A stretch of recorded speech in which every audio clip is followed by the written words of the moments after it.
Достар, сәлем! Достар, қалайсыңдар? Бүгін сендерге ақылды егінші деген ертегі айтып беретін боламыз. Достар, сендерді қатты сағындым. Ендеше ертегіні бастаймыз. Ал балақайлар, ертегі тыңдауға дайынсыңдар ма? Ерте заманда сондай еңбекқор бір ақсақал болады. Ол ата таң сәріден көктем шыға сала жер аударып көп еңбектенеді екен. Күндердің бір күнінде сол елдің патшасы атына отырып ел аралап келе жатады. Сосын Жол жөнекей патша алдында еңбектеніп жатқан қарияны көреді. Тырбанып еңбектеніп жатқан ақсақал патшаның көңілінен шығып сөзге тартады. Сонда еңбекқор ата патшаға не айтты екен? Бірнеше сауалдан кейін патша бұл жердің ақсақалдікі емес, ол кісі жай ғана 15 лираға жалданып жұмыс істейтінін ұғады. Патша жалақысының аздығына қайран қалады.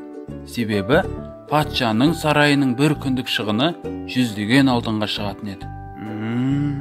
Сонда аға, бұрынғы 15 лира, қазіргі 1000 теңге ма? Неге аз? Ақсақал патшаның таң қалғанына қарап былай дейді. Бұл ақша қанағатшыл адамға тіпті көп болады дейді. Мен ақшамды 3-ке бөлемін. Бір бөлігімен өмір сүремін, бір бөлігін қарызымды өтеймін, бір бөлігін біріктіріп қор жинаймын дейді. Ой, аға, мен де қанағатшыл болам. Сосын ары қарай не бол деген? Ары қарай патша бұл сөздерден ештеңе түсінбейді. Сен дөйдір бірдеңе түсіндің бе?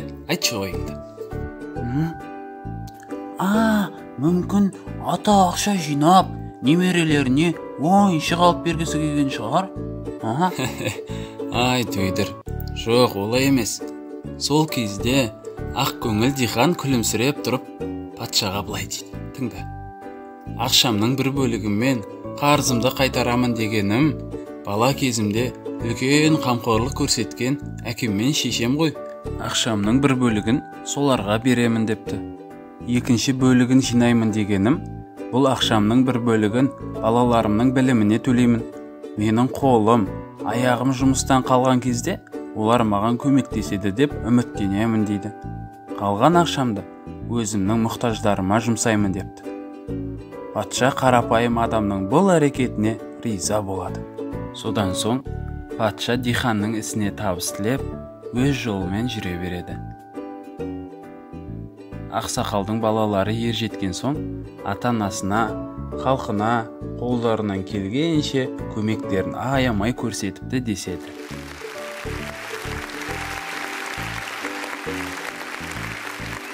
Керемет, шапалақ. Аға, енді мен көп еңбектенетін болам. Балақайлар, сендер де көп еңбек етіңдер, жарай ма? Ал, сау болыңдар.